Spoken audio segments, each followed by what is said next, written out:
Righty. Good morning, good afternoon, everyone. My name is Michael Shayevsky. I am the Executive Secretary of the Friends of the Alexander and Bracken Library, and I welcome you to the July installment of the library's virtual Lunch and Learn series. This is a monthly programming series where the libraries presents information and perspectives on new projects, initiatives, services, and resources that we offer here at Ball State University Libraries. These happen every month on the third Thursday of the month. They're all done over Zoom. They're all done at noon. So noon every Thursday, you'll have an opportunity to hear and learn more about a new offering or collaboration or resource or project that the libraries is working on. Today, you will have a wonderful opportunity to learn more about open scholarship on campus at Ball State University. And we'll learn together about how the university libraries is collaborating with campus partners to facilitate online journal publishing at Ball State University. The libraries is not just a repository for physical and electronic materials, but we also publish a range of open access journals, including faculty, graduate, and undergraduate focused publications. Open access publications can be spread and read on the internet for free, and this presentation will introduce the Open Journal Systems platform and describe the ways that the libraries advance faculty scholarship and student scholarship to give our campus community the opportunity to participate in academic publishing and the editorial and peer review processes. So I want to thank you all for making the time for this exciting opportunity. We have three presenters here who will be sharing about their experiences and their insight on this topic. Micah Jeltima is the Open Content and Digital Publishing Librarian here at Ball State University Libraries. He's worked at Ball State since 2018, supporting open education efforts on campus related to research, publishing, and instruction. Dr. John McKillop has been a professor of microbiology at Ball State since 2003.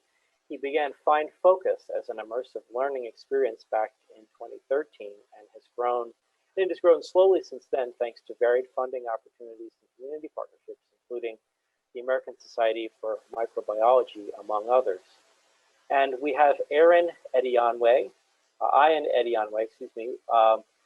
Ian is a Find Focus alum who formerly lead editor for the journal and is now a second-year MS student in biology and biotechnology here at Ball State. So John and Ian, thanks so much for joining Micah and the rest of us here at Ball State University Libraries for this. And Micah, thank you for agreeing to organize and facilitate this. John and Ian have been closely involved with Find Focus, which is an undergraduate microbiology research journal published here at Ball State University. It's been a very, very successful program that we're very proud of, and we have been collaborating in university libraries with Dr. McKillop and his students to use open journal systems to provide global online open access to student research in a really innovative way.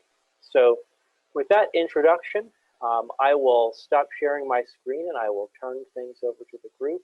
Really excited for your presentation, and thank you again for making time this afternoon. Thank you very much, Mike. All right. Does everybody see my slides there? Yes. Great. So yes, as Mike just said, I'm Micah Jeltima. I'm the Open Content and Digital Publishing Librarian here at Bracken. I spend a lot of my time supporting kind of open access scholarship, both in its adoption and publication on campus. We do this through a variety of ways, through our institutional repository, Cardinal Scholar, through some other initiatives, and most notably for today, through Open Journal Systems, our journal publishing platform. So I'll be discussing a little bit about kind of the basics of the platform, how we came to be here, sort of what the university library's perspective is on and what our goals are there.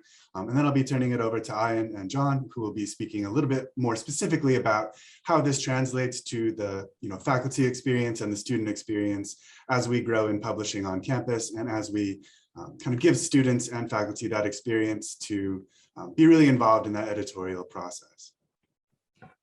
So first of all, I think it's useful just to talk about what we mean when we say open access. This is a big kind of cornerstone of this initiative and what our prerogative is in supporting these platforms and these initiatives.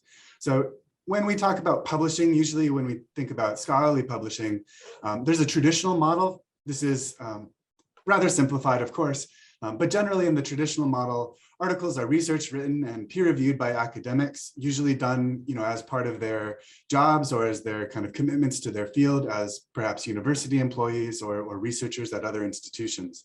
Once those articles are accepted, as a condition of publication, those authors typically have to sign over their rights to the publisher, who then puts those articles into journal issues that are published kind of in a paywalled format. So usually these are going to be pretty expensive journals, depending on sometimes the prestige of the journal, depending on the field of the journal, it can really affect things. But journals are often thousands of dollars. Some journals are tens of thousands of dollars to subscribe to, which can be pretty prohibitively expensive for individuals trying to access things. Usually it's not done through individual access. Generally, these journals are kind of bundled into databases, and then universities and institutions like Bracken would pay for access to those journal databases. So that's really kind of one of the big benefits of being a student at a university or at Ball State University, is having access to our databases and the wealth of scholarship that's available. And that's kind of the traditional way that things have gone. But of course, it is worth noting that once individuals graduate, or if they move on to other universities that have perhaps less resources, they don't necessarily have access to all of the scholarship that we might take for granted here at Ball State University. Sort of in response to this traditional model is open access publishing. So this is a different approach by which scholarly articles are similarly research written and peer reviewed by academics. But when it comes time to put those articles in journals, usually the authors don't have to sign over their copyright. They get to retain the rights to their intellectual property while they license the kind of distribution rights to that journal. So those journals are usually freely accessible upon publication. Essentially, anybody with an internet connection across the world can access open access publishing. That's a big part of the benefits there. So that scholarship, again, can be read, downloaded, and distributed without violating copyright, which is another distinction from traditionally published materials. For example, even here on campus, as instructors build in materials into their Canvas for their students to access, things like open access journal articles can be downloaded and uploaded directly into those kind of Canvas pages without worrying about copyright in ways that traditional publishing would not allow. There is some nuance here. Things are not always quite so cut and dry. Some traditional publishers do allow for individual articles to be made open access if the author pays a fee through personal or institutional funding. These can also be quite expensive. Sometimes they can price out those scholars from publishing their things in open A. Some OA journals are also funded through these fees, so things kind of are a little bit fluid there. I think we are seeing a big change sort of in the publishing industry, and we're happy to be a part of that here at Ball State University, where we do fund OA publishing, where we don't require authors to pay fees, which is a big part of how we can afford to publish, undergraduate scholarship and scholarship in a variety of fields. So some of the benefits of open access is, first of all, that access idea. This idea that anybody who has an internet connection can access the materials kind of at the moment that they're published. You don't have to worry about not knowing which database, even within the library, that you might find such a journal in. You don't have to worry about paying for each individual article. That access is all guaranteed through the open access principles. Equity is a really big thing that we consider when we talk about open access. Many individuals, particularly researchers in other countries, for example, who might not ever otherwise have access to a lot of scholarship that is published, in the United States or elsewhere, they can access things as long as, again, they have an internet access kind of connection. So that's a really big aspect as well. Also, that gets to, individuals at colleges and universities that don't have access to a lot of the expensive databases. They can access that scholarship and grow in their practice. Just a lot of reasons to think about making scholarship free and the ways that that can encourage equity. Authors' rights is a big deal. Again, these authors will retain their copyright to the materials that they publish in open access journals. We in the libraries do get sometimes, inquiries even from our faculty who don't have access to articles that they themselves have authored. So when people publish in a lot of traditional journals, they really don't have any control over their intellectual property once it is signed over to that journal as a condition of publication. So that's another area where we really do promote open access as well. There's public interest. Quite a lot of scholarship is essentially publicly funded. It is, done, the research and the writing is done by, public university employees, students, government institutions, and then those articles then are put behind paywalls for-profit publishers. So that can be a bit of a conflict of interest as we see it a little bit. We feel that a big benefit of open access is that if scholarship is publicly funded and publicly created, it should be publicly accessible. And finally, just the benefits to the scholarly community, again, where individuals doing literature reviews or kind of growing in their practice or in their field, thinking about what they might want to contribute to their own kind of discipline. Just having that increased access to the kind of range of conversation happening in their field, we think is very, very valuable. That scholarship should be as widely available as possible so that other individuals can benefit from that scholarship and ideally build on that scholarship as well. So to sum up, at Ball State University, we have become more involved in publishing over the last few years. And throughout, we have become quite committed to our open access philosophy, where we only publish open access scholarship through the libraries. Nothing is restricted by a subscription, and nothing has any sort of kind of payment element. So it's all free to be read as soon as it is published online for the largest possible impact for our students and for our faculty. So to that end, Open Journal Systems is the platform that we use to publish a lot of our open access journals through the libraries. We adopted this platform in 2018. OJS is open source, which means that it is software that essentially anyone can download and use to start a journal. There are more complications that come with that. We are very fortunate to have the financial support that we can kind of pay for a higher tier of this open source software that allows us to host it externally, where OJS will host our journals themselves. They will do kind of software updates and a lot of the technical support that we sometimes need, which is very, very helpful for ourselves and for making things a lot easier on our journal editors and staffs.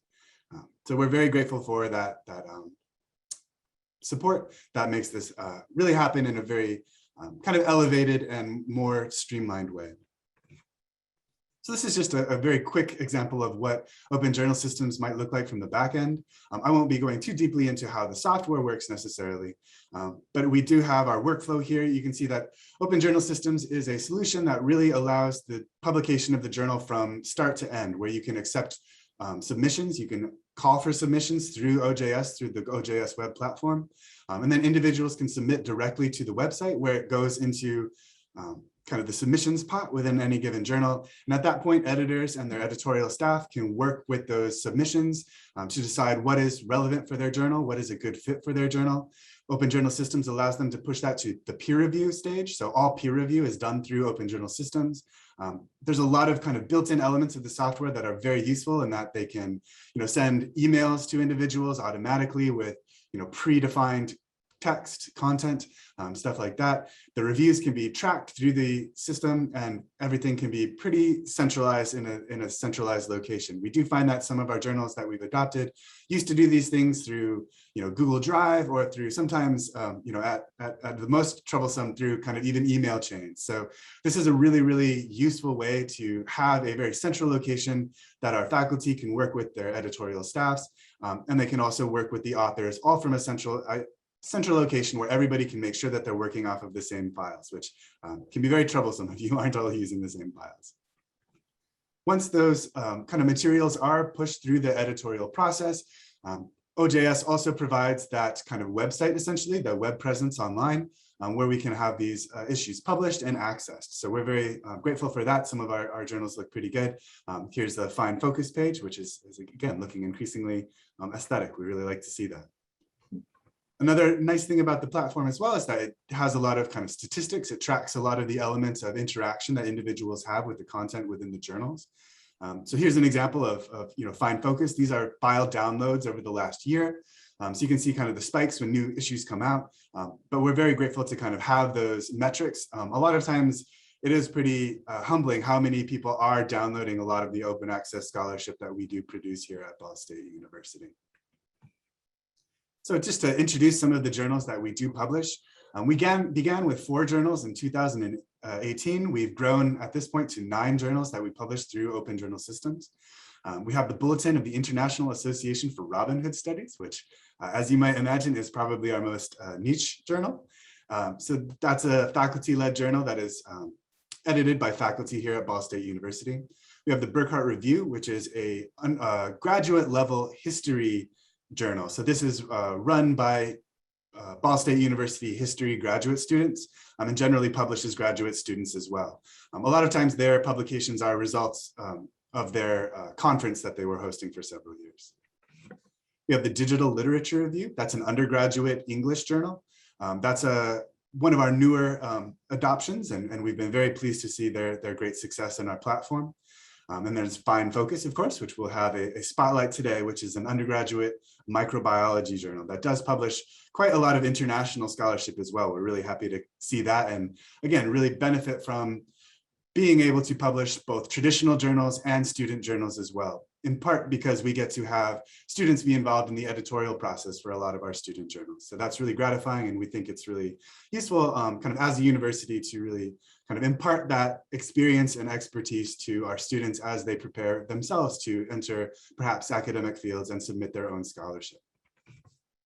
We have the Journal for Social Action in Counseling and Psychology. This is one of our kind of more established journals as well. This is a faculty-led journal in collaboration between Ball State University and Rutgers University at the moment. We have the Journal of Special Education Preparation.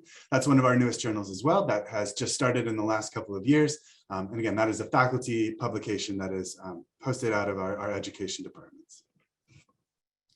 Our newest journal is the Sports Social Work Journal, another Ball State brand new journal published by Ball State faculty and graduate students. Stance is an undergraduate philosophy journal that has been being published since the mid-2000s. They're very well established as well. And then we have Teaching History, which is our oldest journal, which began in 1976. And it went to several different universities until we got to take it over in 2018 and introduce it to the Open Journal Systems. So these are all really, I think, exciting projects, really valuable projects. You can kind of see the range of disciplines that we promote and that we kind of represent. And again, we have a wide range of both faculty-led and faculty-edited journals, kind of graduate student-led, graduate student-edited journals, and undergraduate-led, undergraduate-edited journals as well. So really getting kind of the whole host of experience to produce some really high-quality scholarship that we think is very, very useful and very, very valuable, all once again in an open access format that allows anybody to access these materials. So over the course of that time, we have published 119 issues of journals through the open access platform, the Open Journal Systems platform, comprising 887 articles. And these issues are sometimes indexed in different databases.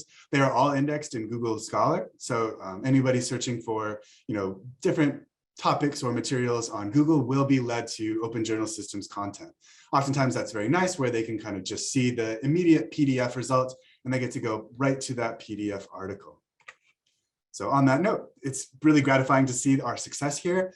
This is just looking at not only impressions, but this is looking at actual downloads from the OJS sites. So you can see that we've experienced very exponential growth over the last 4 years, which is really gratifying to see. We got huge amounts of hits, even particularly for our undergraduate journals, actually are often big drivers of the download numbers. So we're really grateful to see that happen, really grateful to see such a wide kind of reception and impact for a lot of the scholarship that is being published here at Ball State University.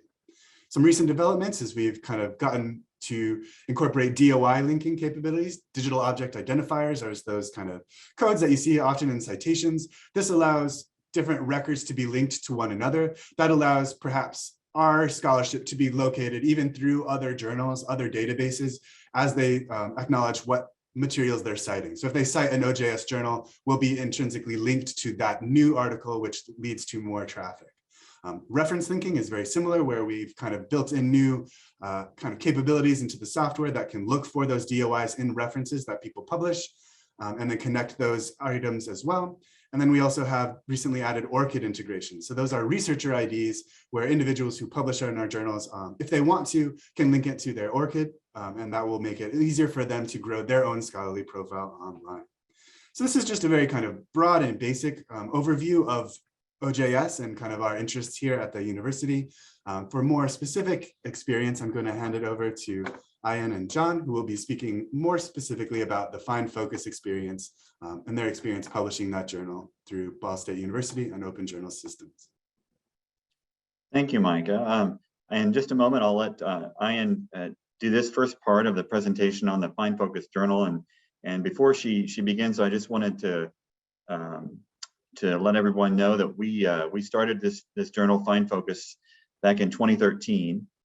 And the purpose really for doing that was that it was my observation over the years of doing undergraduate research in microbiology that many students who do good science as undergraduates and present at conferences may not actually ever publish the work that they have spent money and time on, unfortunately. And publishing in the sciences, whether it's the lab sciences or field sciences, is very important. And the earlier the students get a chance to do that, learn about the publishing process. And in the case of our class, as Ian will say, firsthand manuscript management, the better off they will be later on as they begin their careers or continue their careers in the sciences. So that's kind of the impetus for doing it in the first place. So to learn a little bit more about Find Focus, I wanted to turn it over now to Ian, who will tell us a little bit more about the journal and what facets of the journal have been cultivated here at Ball State. Can everyone see the shared screen?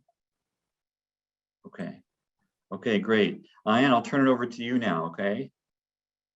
Okay, thank you, Dr. Michael. Thank you, Micah. Welcome, everyone. My name is Ian Diawe, and everyone calls me Ian for short.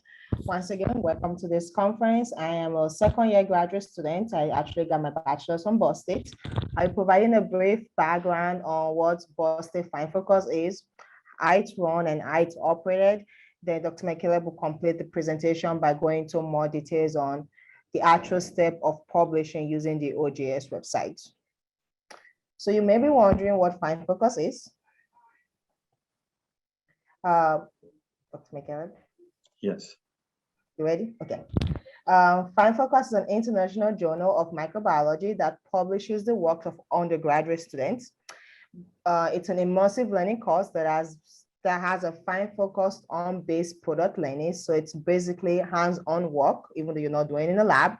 Find Focus is divided into two. It comprises of a club, so like an extracurriculum club is part of Find Focus, and it's also a class, an honor credit class or a biology major class that you can take as a 300 level student. So your junior year, you can take it as an honor credit, or you can take it as an immersive learning class for college credit towards your biology major or other elective class, depending on the departmental approval. Now that we've learned about what Find Focus is, let's go into more in depth on why Find Focus was actually formed. Our mission is to create a web and print journal that is dedicated to showcase the research of undergraduate students globally and internationally in all fields of microbiology. Find Focus is managed entirely by undergraduate students from the production into the printing of the actual journal.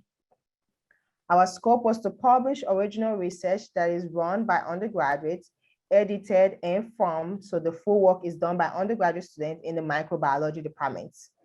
This includes work in all microbiology specialties and microbiology education.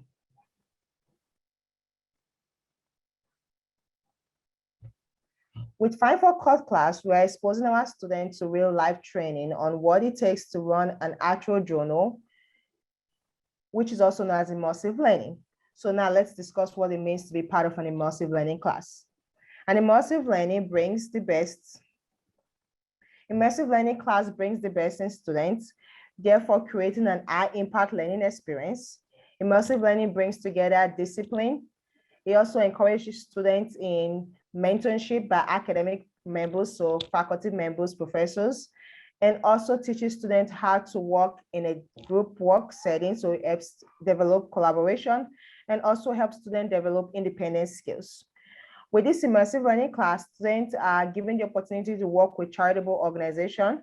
They're also given opportunity to develop their social skills by partnering with government organizations outside Ball State and outside the country as well. So you might be wondering, what is the benefit of being part of an immersive learning class? In an immersive learning class, Find Focus especially emphasizes on establishing connection with other universities. Like I said, Find Focus is not just Boston State alone, it's nationwide. So with Find Focus class, we're giving our students the opportunity to partner with other universities, both locally and globally. We're increasing our knowledge for our students in scientific writing. So as part of being a research or science major or science student, it's science divided into two aspects: actually doing the research and actually being able to explain and express your research in writing formats. So with Find Focus, we're increasing our students' knowledge of doing the field work and also exposing them to the actual knowledge of writing scientifically. With this immersive learning class, we're improving abilities that promote solo work, so working individually and also working in collaboration, because employers in the real world are looking for employees who are willing to work on their own and also able to work in a group work setting. Another benefit of being part of immersive learning is it helps you to develop your individual skills and expand your knowledge on working with yourself, and gives you the opportunity to develop the skills you already have and learn new soft and hard skills. So now that I've provided a background of what Find Focus is, let's dive into the cost structure of Find Focus and the management of Find Focus. The cost structure and management of Find Focus. Find Focus is divided into two teams. The Find Focus class is divided into two teams. We have the editorial, which is also known as the review team. Then we have the marketing, which is also known as the design team. A little bit difference between both teams. The editorial teams are the students who receive the manuscript from other Boston faculties or other institutions that want us to publish them in the journal. The editorial team goes into more details in reading them, while the marketing and design teams are in charge of actually making the design of the journal. So from what you can see on the screen, our design team designed the layout of the journal. Some responsibilities of the review teams include collaborating and evaluating the writing. So the first step into working in the review team is, the first thing we do is take the journal and actually make sure it falls under the microbiology feed. So Find Focus publish microbiology journals. So if a chemistry journal manuscript is submitted, we won't even consider looking at it because it focuses more on the microbiology. Next is the editing and proofreading of the written manuscripts. Then we talk to the corresponding authors if we have any feedback or any issues that needs to be resolved. Then the submitting of the articles to reputable scientists to review. So the student gets to review, the student in the class gets to review the manuscript. Also, we also have a list of educated and reputable lead editors that goes through our editorial board, that goes through the manuscript and actually make sure they are good, in good quality, worthy to be published through Find Focus. Then after this, a final judgment is given on the manuscript. You might be wondering what that is. So it's either accepted immediately, accepted with revision, or denied. So that all goes into what the quality of the manuscript and if it falls under the requirements of the journal. Next, we're going to discuss more into the marketing and what the design team does. Like I said, the design team updates the campus digital monitoring. So they manage our social media page. They attend conferences to promote the magazine, such as the printing. We try to update our layout of our journal every year. So the layout you see right now is like an older version. We strive every year to create a more advanced and a more easily identified and more creative journal every year. So that is the work of the marketing and the design team. They're also in charge of making the t-shirt, which is one of what I have on right now. They're in charge of making stuff to help us create awareness for Find Focus journal. So now that you know about what Find Focus is, what comprises of Find Focus, the two different teams, you may be wondering what makes up a good manuscript, or what is a manuscript? So a manuscript is basically a scientific reading paper journal, a scientific reading paper that wants to be published. It's called a manuscript until it's published. And some things we look in a manuscripts are, does it have a testable hypothesis? Can the hypothesis be repeated by a student that wasn't even in the class? Can someone else replicate what you've just written? Is it an appropriate experimental design? So does it fall under the microbiology boundary in the family of microbiology? And does it have a sample size? Does it have replication? As the student or the journal or the professor spend enough time into this project? Does it provide a correct statistical analysis? Is the writing clear and concise and easily understandable? And someone who's not a science major, can they easily understand what's being said? Is an original work, because we don't want to publish something that's been plagiarized. So we have to make sure it's an original work done by students and under the supervision of a faculty member. And they provide a clear figure, table, and captures. So if you have any other, if you want to know more in depth about manuscript and how it works, that's the FindFocus website underneath. So we talked about how FindFocus is for undergraduate research, and I'm hoping some of your undergraduate students, you might be wondering, why should an undergraduate student get involved in research and get published as an undergrad? One of the many benefits of getting published as an undergrad, I was published as an undergrad, it gives you one of the benefits of being published is a manuscript submission and review is other half of doing good science. One part of doing research is doing the work. You also want to be acknowledged for doing the good work. And the only way to get acknowledged is when your research is being published and others can actually learn from your projects. As an undergraduate can and should become familiar with the publishing process regardless of specific majors or discipline. So publishing doesn't have to be under the STEM canopy. If you're an English major, you can also get published in your own department. Just the exposure alone is very important. It helps you in the real world. It helps you as an undergraduate student. Publishing opens doors to many opportunities in an early career years. It shows your employer that you've gone over and beyond in your academic, you've kept a good grade, but you've done something beyond keeping a good grade.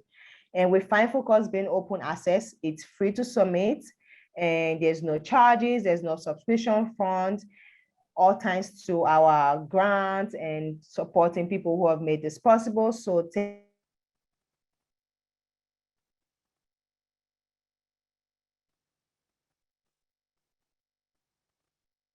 like I said, you can take this class as a college credit, or you can also be part of the club and just get exposure to FindFocus. Okay, now I've given you an overview of what FindFocus is, how it's run, why it's important. I will hand over the floor to Dr. McCaleb to talk more about OHJS and further details about the program. Thank you, Ian, very much. That was very nice. Appreciate that. So once we, as a journal and as a class, have accumulated several accepted manuscripts for each year, which is how often this journal is published, once a year, we will go to press and do the layout work, finish the layout work in InDesign, with possibly the help of Digital Core here at Ball State to help us finish anything the class may not finish in terms of the layout. And they have consistently, the students have consistently voted to continue doing a print run on this journal rather than strictly publish it online digitally only, because they feel like having a physical copy to hold in your hand is still very important for them to see that out in print form as a manifestation of their efforts. So once that ends up getting published digitally though, as well as in print form with the help of Micah and the Digital Core, this is the screen that I'm sharing with you now is the one that we just came out, published a week or two ago from the work of the last 2 semesters of FindFocus class. It typically takes the work of 2 groups to get an issue out. We're still seeing your PowerPoint at the moment, John. Oh, I'm sorry. Excuse me. Okay, get that one out. Okay. I'm sorry about that. No problem. All right, can you see that? Yes. Yes, okay, great. So yeah, this is with the help of Micah, this is what it looks like in the OJS site. This one, as I mentioned, just came out. I wanted to to show you a couple of things about each issue, which is a little bit different from the previous one in terms of course, the composition and types of articles we receive.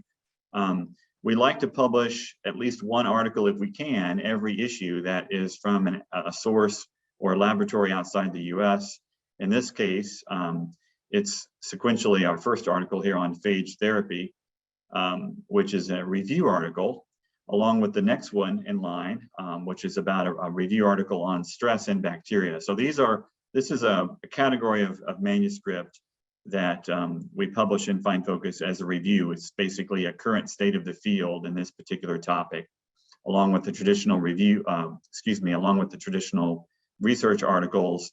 And then in every issue, we have at least one student perspective piece that we like to try to publish, which in this issue is an overview of the use of viruses to control bacterial pathogens. And this review article was written and submitted by former FindFocus alum who was a master's student here at Ball State some years ago, using viruses to control bacterial pathogens. So it can be any topic though. These undergraduate student perspectives can be anything that's career related, professional development related, anything that they feel would be relevant for undergraduates who are in the sciences or really any discipline to read about and learn about.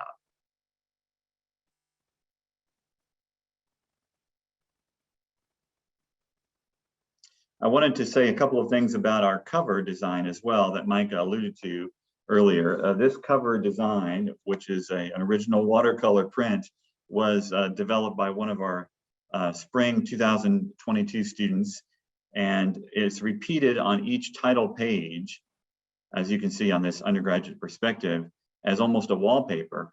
And that's a new precedent for us. We've never done anything like that before. In fact, for most scientific journals, combining art and science is a pretty novel concept. But we're really proud of this new look, and we envision moving forward that it'll have a different type of artwork on the cover that represents some relevant topic in microbiology.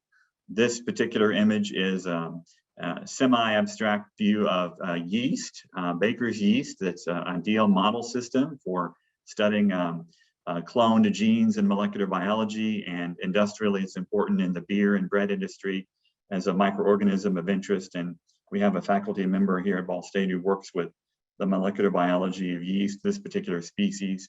So that's a bit of the backstory on why this particular image ended up on our cover. We look forward to having a different cover story, really, if you will, and moving forward each issue starting this year and moving ahead into next year. So in the archives, I just wanted to show you in this OJS site, we've got, Micah has in reverse sequential order here, the most recent to the older issues going backwards. And you can see how our cover design has evolved over the years. And that's strictly due to the marketing team's efforts, as Ian explained, coming up with new logos, new color, new type of paper and print, and font inside the journal. How it looks, our physical look of the journal is evolving as we develop, hopefully for the better, move forward, and presenting published research as well.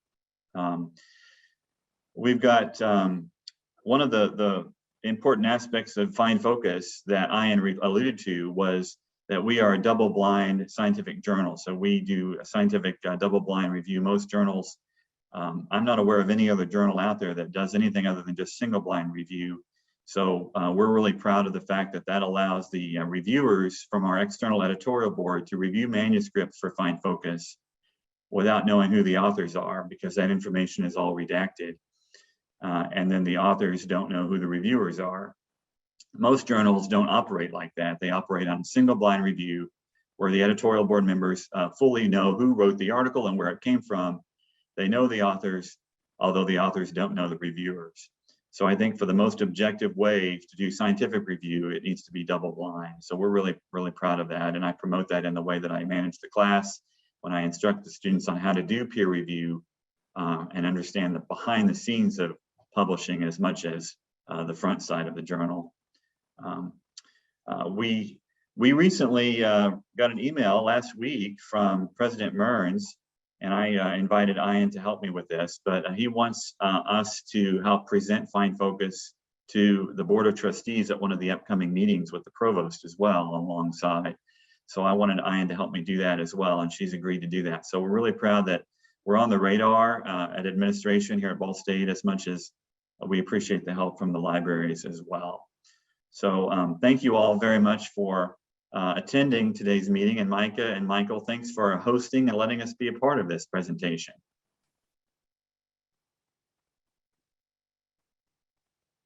Absolutely. Thanks so much.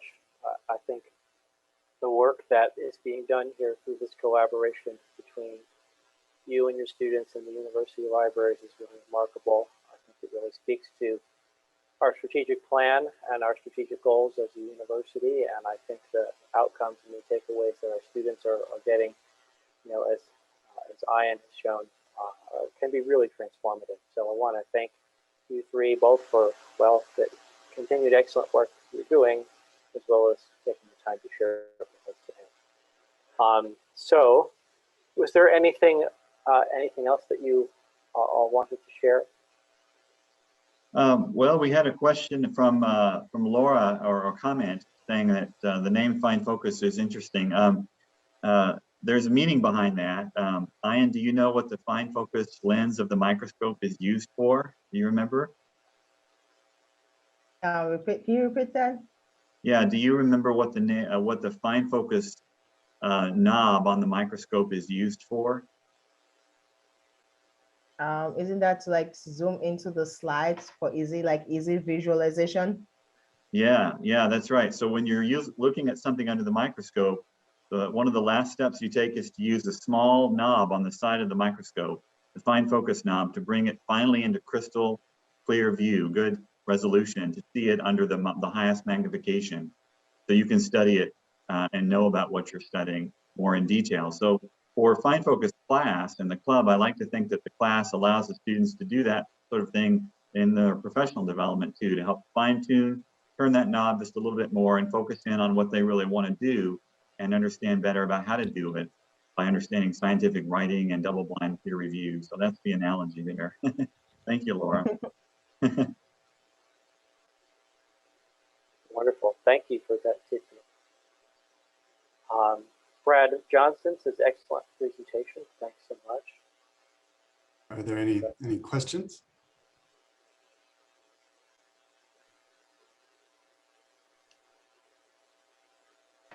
Do we have time for some questions, Mike? Oh, absolutely. Yeah.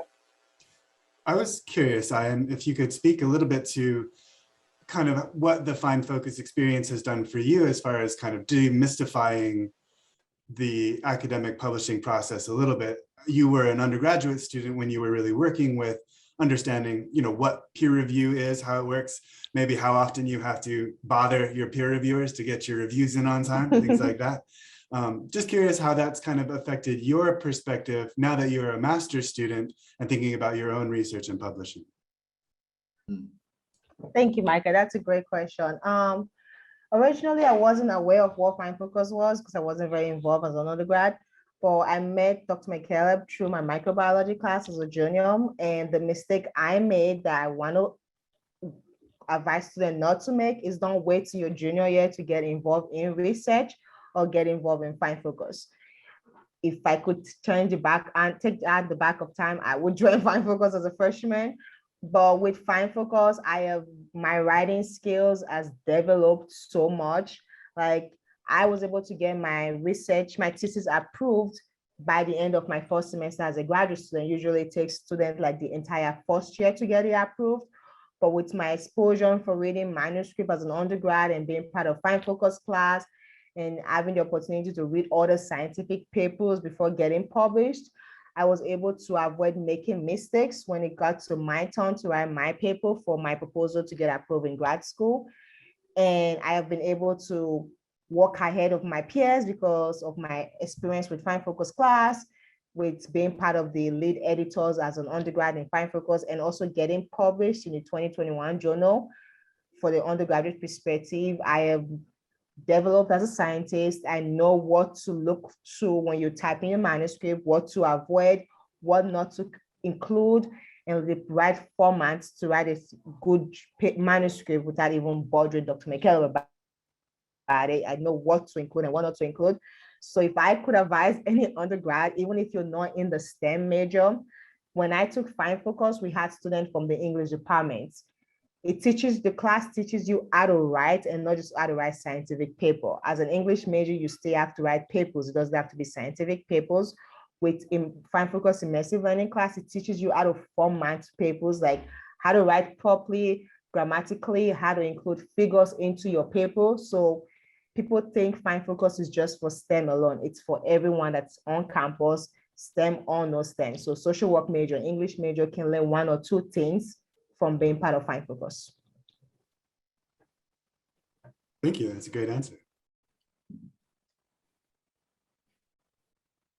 By the way, if any of you want a print copy of Fine Focus, I'd be happy to give you one or more. I've got plenty of them. We just got them from the printer. And we also have a limited number of these. Can you save me mine? I'll get mine when I come back to the States. Sure, I'll save one for you, Ryan. But if you want a T-shirt, we've got some of these T-shirts as well with the Fine Focus. Dr. McKellar, I would like a journal for profit. Thank you very much. Okay. Yeah. Let me know if you want a T-shirt too. Send me an email. Anybody who is attending today, email me and I can hand deliver a journal or a T-shirt to you, to your office, and just let me know. Okay. They're pretty nice. I've already got I have mine. a question. Yes. So can I still publish my work even though I've graduated from Ball State last year? Ooh, that's a good question. Ian, what would you say? I'm sorry, the network was breaking up. I couldn't understand any of that. Okay. So I graduated from Ball State last year, May, and can I still publish my research? Okay, that's a good question. I did graduate from Boston last year, May too as well. Did you do the research as an undergrad or are you doing as a graduate student now? As a graduate student. And you're a Boston alumni. You're getting your master's from Boston? I got my master's from Ball State Department of Mathematics, but I didn't get to publish. And I actually spoke with my supervisor some weeks ago, and then she sent me this link like, oh, this might be helpful. Yes. Funny enough, I had the same thing happen to me when I got published for the Fine Focus journal. The journal volume that published me got released after I started grad school, even though it was technically from undergrad. So technically you could, as long as you've done the project during your time at Ball State. So I would say talk to whoever was your thesis advisor, whoever was your mentor or your PI while you were doing that, and see if there's something you guys can work out. Right, Dr. McKellar? Yeah, I would agree, Ian. That was great advice. I couldn't have said it better myself. Okay, thank you. Very good. Thank you for these questions. Any other questions? Be glad to take other questions for our presenter. John, I'd be a little curious. John has been using open journal systems since long before anybody, I think, in the libraries was using open journal systems. Just a little bit curious about kind of your experience with the platform and how that's changed since you initially started using it for Fine Focus to now. Yeah, that's a good question. We were paying for OJS ourselves for the year or two before Ball State stepped in and had this new initiative, but I think it's developed and has become a lot more intuitive. It used to be a bit more idiosyncratic than it is now, for sure. I work with a lot of different journal host platform systems like this, these manuscript management systems, and they all take a little bit of acclimation, but this one's very user-friendly overall and does everything we need pretty well. Some of the options we don't take full advantage of because they don't necessarily apply to our journal. But I love the metadata options that it offers us for marketing purposes. And it's really user-friendly too for the submitting authors on their end, as well as the reviewers. Yeah. Good, thank you. Mm-hmm. Excellent, thank you for that feedback. All right, other questions, other comments, other thoughts?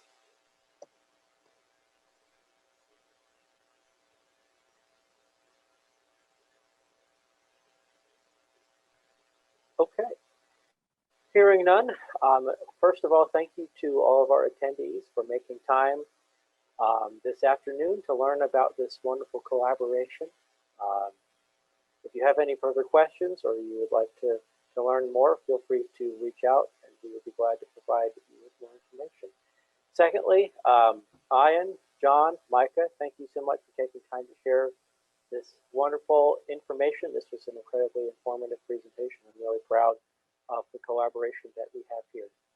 I'll mention that we have an upcoming Lunch and Learn program in August, Thursday, August 18th at 12 noon. We have a program entitled From Micro to Macro, the Health and Foundational Sciences Library. So sticking with the theme of sciences and libraries, you will be in this program getting an introduction to our new Health and Foundational Sciences Libraries here at Ball State University, which opened quite recently here in the past year. So we're excited about those facilities and spaces and excited to share about them with our friends and stakeholders.